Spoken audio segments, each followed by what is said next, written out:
बहादुर शाह जफर हिंदुस्तान पर हुकूमत करते थे और उनका शुमार उर्दू के बेहतरीन शोरा में भी होता था।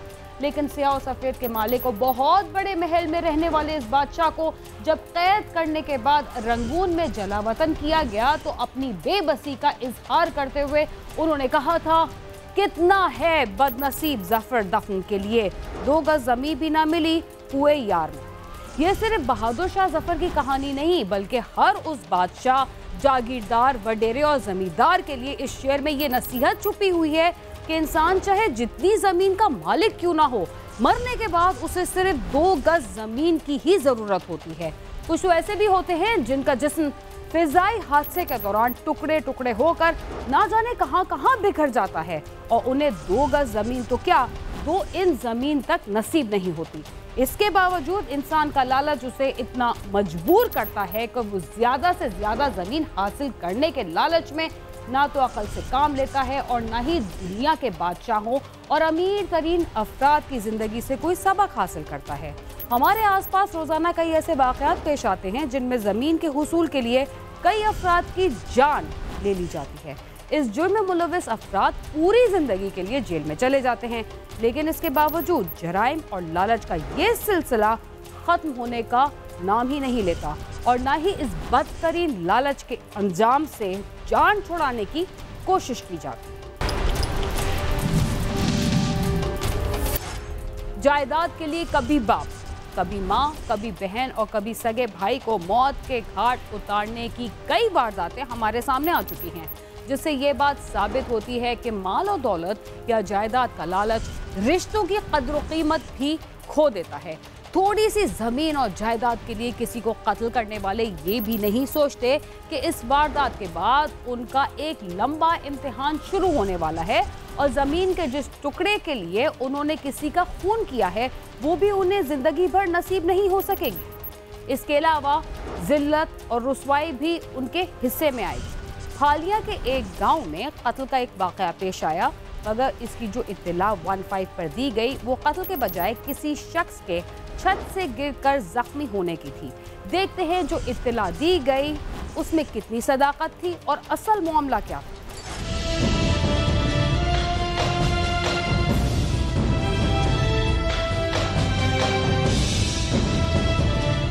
फालिया पुलिस को गांव हेला से इत्तला मिली कि मलक अकील नामी शख्स की मौत वाक़या हो गई है। पुलिस इत्तला पाकर मौके पर पहुंची तो मलक अकील की लाश सोफे पर पड़ी थी और उसके सर में चोट लगी हुई थी। उस जगह के अलावा किसी जगह पर खून मौजूद नहीं था। ऐसा लगता था कि किसी ने उसे सोते हुए सर पर चोट मारी है। हमें दिन में ये इत्तला मिलती है कि गाँव हेला, जो कि काफ़ी बड़ा कस्बा है तहसील फालिया का, वहाँ पे एक मलक अकील नामी शख्स है जो कि इलाके का एक मुअज़्ज़ज़ आदमी है और वो अपने डेरे पे जो है वो कत्ल हो गया। कमरे में उसकी डेड बॉडी पड़ी। मलक अकील के भतीजे तैमूर और उसामा वहाँ पर मौजूद थे और तैमूर ने मलक अकील के घर में बेटे रेहान को इत्तला दी थी कि मलक अकील छत से गिरे हैं, जिसकी वजह से उनके सर में चोट लगी है और उनकी मौत वाक़या हो गई है। पुलिस ने जो मौके से शवाहिद जमा किए थे उनके मुताबिक तैमूर का बयान मुमासलत नहीं रखता था। भतीजे का नाम जो था वो तैमूर था और दूसरा उसामा था। ये दोनों भाई कहते हैं कि हम जब अपने ताया के कमरे में दाखिल हुए हैं तो उस वक्त उनका खून ताज़ा ही बह रहा था और उस तैमूर ने अपने चचा ताया के मोबाइल को उठा के उसी से ही कॉल की। उनके एक बेटा रेहान है जो उस वक्त गुजरात में था कि आपके वालिद जो हैं वो छत से गिर गए हैं, उनकी मौत वाक़या हो गई है।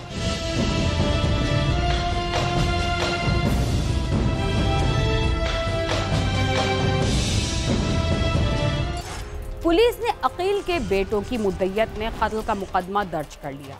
अकील का भाई वसीम इलाके का साबिक काउंसलर भी था और वही उस कत्ल के मामलात को देख रहा था। वो भाई के कातलों की तलाश के सिलसिले में पुलिस के आला अफसरान से भी मिलता रहा। पुलिस ने मलक अकील के बेटों की मुद्दत में मुकदमा दर्ज कर लिया क्योंकि ये बात वाजिया हो गई थी कि मलक अकील के सर पर गोली लगी है। अकील का छोटा भाई वसीम इस मामले को देख रहा था। उसने पुलिस के बारहा कहने पर भी तैमूर को पेश नहीं किया जिसने रेहान को कॉल की थी। वसीम ने 3 मुख्तलिफ खानदानों के अफराद पर इल्जाम लगाया था। पुलिस मलक वसीम के मुताबिक तफ्तीश करती रही, लेकिन बात आगे ना बढ़ सकी। वसीम जो है ये आप वुडंट यू बिलीव के ये अल्टीमेटली आरपीओ साहब के पास जाता रहा, मेरे पास आता रहा कि सर देखें इंसाफ करें और ये हमारे साथ बड़ी ज़्यादती हो रही है, मेरे भाई के कातिल फलाना है। इन्होंने इधर उधर 2-4 बंदों को भी हमें यकीनन मुद्दई बन के ये कॉन्टीन्यूसली मेरे पास आके आधा घंटा बैठ जाना और कहना कि सर हमारे फलाने सस्पेक्ट्स हैं तो उनको ज़रूर इंटेरोगेट करें। मैंने कहा कर लेते हैं, क्योंकि कंप्लेनेंट का ये राइट होता है कि वो जिसको भी सस्पेक्ट समझे तो we need to interrogate them all.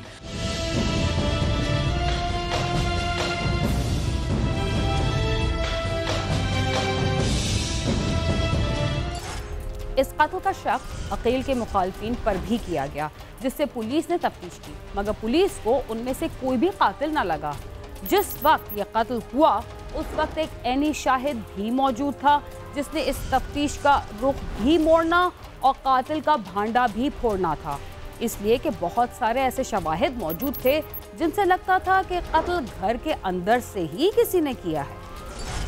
Malak Wasim की जानिब से जिन अफराद पर इस कत्ल का इल्जाम लगाया गया था, उनके साथ मलक अकील और मलक वसीम के ताल्लुकात खराब थे। पुलिस ने उनसे हर तरीके से तफ्तीश कर ली, मगर कत्ल के कोई शवाहिद उनके खिलाफ नहीं जा सके।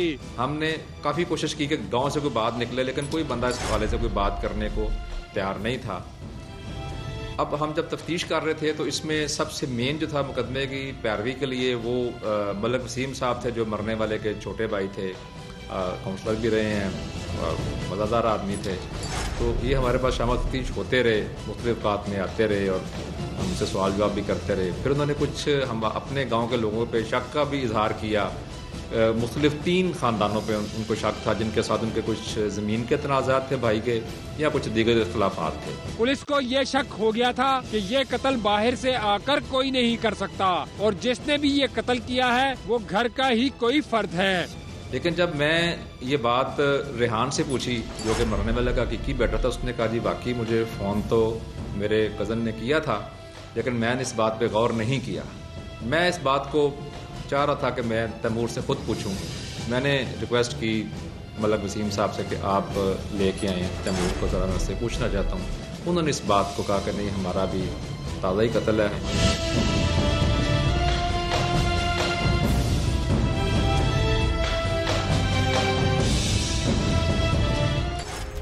घर में होने वाले कत्ल का गवाह भी मौजूद हो और पुलिस को भी किसी बात का शक हो जाए तो कातिल आसानी से अपने जुर्म पर पर्दा नहीं डाल सकता। पुलिस की तफ्तीश के बाद जो बात सामने आई हम आपको इस बारे में भी बताएंगे, मगर प्रोग्राम क्राइम सीन में वक्त हुआ एक मुख्तसर से वक्फे का, जिसके बाद हम दोबारा आपके साथ होंगे। तब तक आप समा के साथ ही।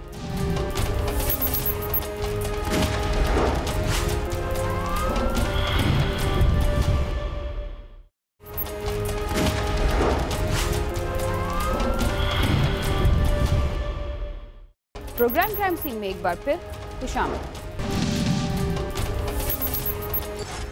वक्फे से पहले आप देख रहे थे कि पुलिस को एक शख्स के छत से गिरकर जख्मी होने की इत्तला दी गई थी, मगर जब पुलिस मौके पर पहुंची तो उसे मरने वाले के बारे में छत से गिरने के शवाहिद नहीं मिल रहे थे।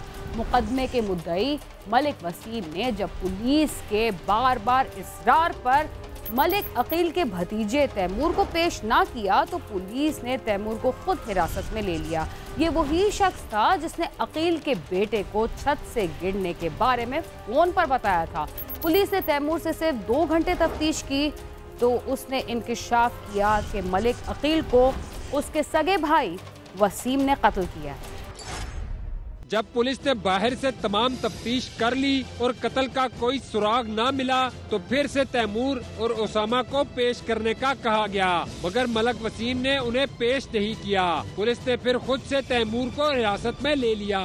जब पुलिस ने तैमूर से तफ्तीश की तो 2 घंटे के सवालात के बाद तैमूर ने असल बात कर दी कि ये कत्ल उसके ताया मलक वसीम ने ही किया है। अल्टीमेटली हम कामयाब हो गए। भतीजे को जब हमने पकड़ा, ला के इसको 2 घंटे इंटरोगेट किया, उससे सिर्फ पूछा है कि आप किधर थे, क्या हुआ, और उसने कहा जी मर्डर मेरे चाचे ने किया। तैमूर ने झूठ बोला था कि मलक अकील छत से गिरे हैं। ये कॉल उसने उजलत में कर दी थी। तैमूर के बाद उसामा ने भी पुलिस को बता दिया कि ये कत्ल मलक वसीम ने ही किया है। उसने झूठ बोला था ये कॉल करके कि रेहान को बताया कि आपके वालिद छत से गिरे हैं। उस वक्त चूँकि जल्दी में उसे समझ नहीं आई, ये बात कह दी थी। बाद में उसे समझा कि ये उसके मुंह से गलत बात निकल गई है, फिर उसने इस बात को मानने से इनकार कर दिया था। लेकिन हकीकत में उसने ये फ़ोन करके रेहान को कहा था सिर्फ अपने चचा वसीम को बचाने के लिए। सारी बात खुल जाने के बाद मलक वसीम ने भी एतराफ कर लिया कि उसी ने अपने भाई को कत्ल किया है, क्योंकि उसके भाई के पास बहुत ज्यादा जायदाद है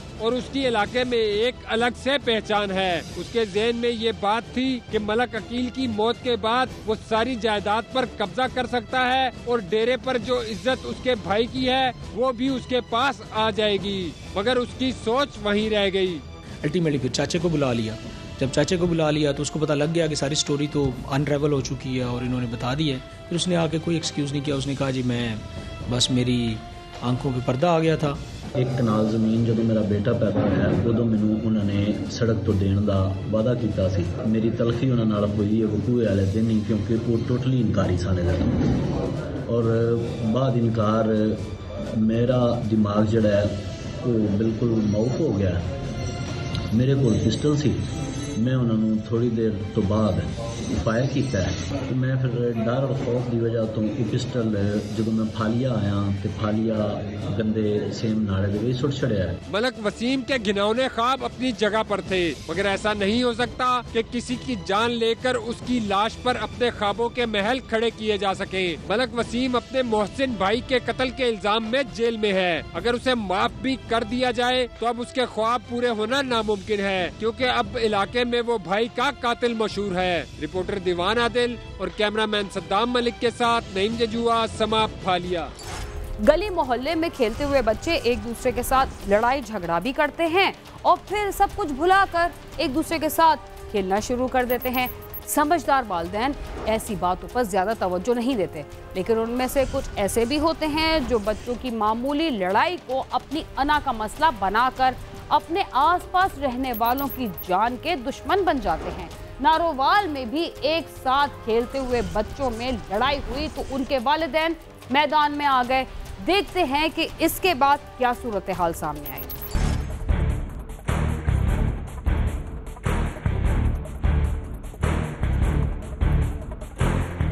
नारोवाल के नवाही इलाके चंदर के राजपूता का रहायशी मोहम्मद तारिक मेहनत मजदूरी करके अपने कुंबे का पेट पाल रहा था। एक रोज वो घर में बैठा था कि किसी शख्स ने आकर इत्तला दी कि बाहर तलह कलामी पर झगड़ा हो गया है और कुछ लोग उसके भतीजे और भाई आरिफ को मार रहे हैं।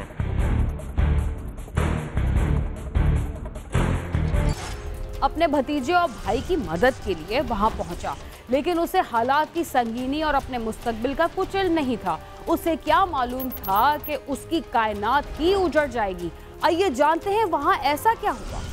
मोहम्मद तारिक भागम भाग वहाँ पहुँचा तो देखा कि मकामी रहायशी अफनान अपने साथियों रजा और उस्मान वगैरह के साथ मिलकर उसके भतीजे को तशद्दुद का निशाना बना रहे थे, जबकि उसे बचाने आने वाले उसके भाई आरफ अली को कुल्हाड़ी के वार करके जख्मी करके गंदे पानी में फेंका हुआ था। तारिक ने बीच बचाव करवाने की कोशिश की तो मुलजमान ने उसे और उसके दो रिश्तेदारों नदीम और काशिफ को भी कुल्हाड़ी के वार करके जख्मी कर दिया।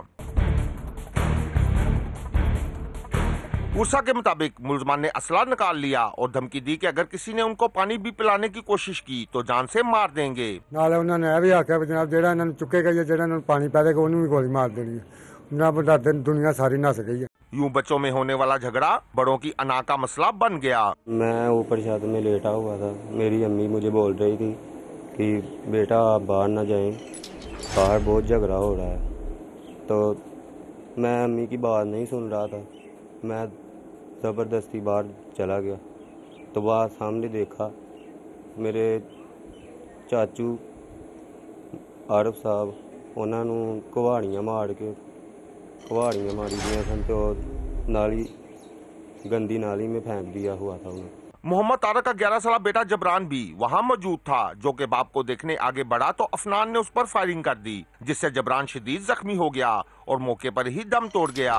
नदीम ही देख पे नदीम के सिर कुहाड़ियां बच गई, नहीं तीन डेग पे मैं डिग्गा मैंने बच्चे मैं पानी पिया लिया तो मेरे बच्चे ने फैर मार दिते ने उन्होंने 3 एक ਉਹਦੇ ਹੱਥ ਦੇ ਉੱਤੇ ਵੱਜਾ ਦੋਵਾਂ ਪੱਟਾਂ ਦੇ ਉੱਤੇ ਵੱਜ ਗਏ ਨੇ ਫੈਰ ਮੈਂ ਉਹਨੂੰ ਮੋਟਰਸਾਈਕਲ ਤੇ ਲਿਆ ਕੇ ਮਾਰਦਾ ਢੂੰਡਾ ਮੈਂ ਲਿਆ ਕੇ ਆਪਣੇ ਵੱਡੇ ਬੇਟੇ ਨੂੰ ਲਿਆ ਕੇ ਸਰਕਾਰੀ ਹਸਪਤਾਲ ਪਹੁੰਚਿਆ ਮੈਂ ਪੁਲਿਸ ਨੂੰ ਆਣ ਕੇ ਦੱਸਿਆ ਵਾ उन्होंने आने ट्रीटमेंट की मेरा बच्चा बहुत हो गया। मुलजमान वहां से फरार हो गए। इतला मिलते ही पुलिस मौके पर पहुंच गई। पुलिस ने लाश पोस्टमार्टम के लिए भिजवाकर मुकदमा दर्ज करते हुए तीनों मुलजमान को गिरफ्तार कर लिया, जबकि जख्मियों को फौरी तिब्बी इमदाद के लिए अस्पताल पहुंचा दिया गया। पुलिस का कहना है कि मुलजमान के खिलाफ सख्त कानूनी कार्रवाई की जा रही है।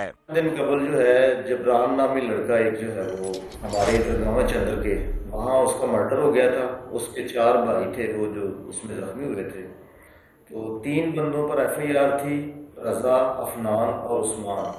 पुलिस ने ये तीनों मुलजमान गिरफ्तार कर लिए हैं, हमारे पास रिमांड पे हैं।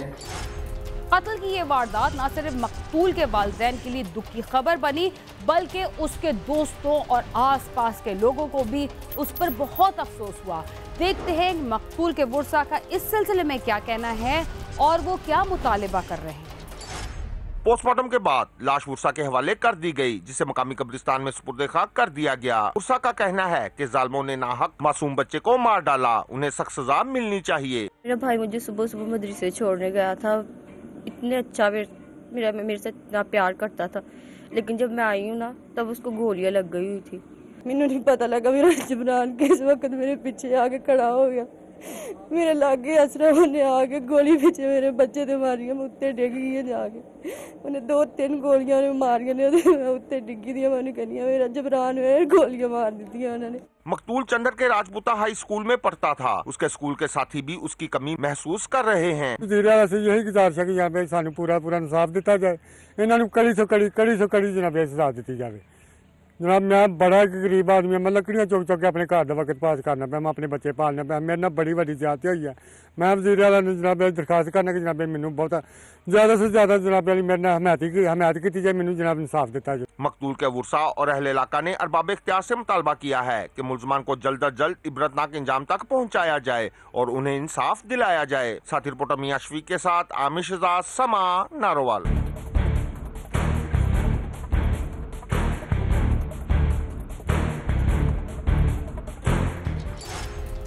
गली मोहल्ले और आसपास रहने वाले अफराद एक दूसरे का सहारा भी होते हैं और एक दूसरे के दुख सुख में भी शरीक होते हैं, लेकिन उनमें से कुछ ऐसे भी होते हैं जो सिवाय लड़ाई झगड़े और इख्तिलाफात के और कुछ भी नहीं जानते। ऐसे ही लोगों की वजह से पूरे मोहल्ले के अफराद परेशान भी रहते हैं और मुख्तलिफ मसाइल का शिकार भी होते हैं। इसके साथ ही क्राइम सीन अपने अख्तिताम को पहुंचता है। अगर आप हमसे रब्ता करना चाहते हैं तो हमारा पता है cs@sama.tv। इसके अलावा आप ट्विटर, फेसबुक और यूट्यूब पर भी हमसे रब्ता कर सकते हैं और हमारा प्रोग्राम भी देख सकते हैं। बीना खान और क्राइम सीन की टीम को इजाजत दीजिए और देखते रहिए समा।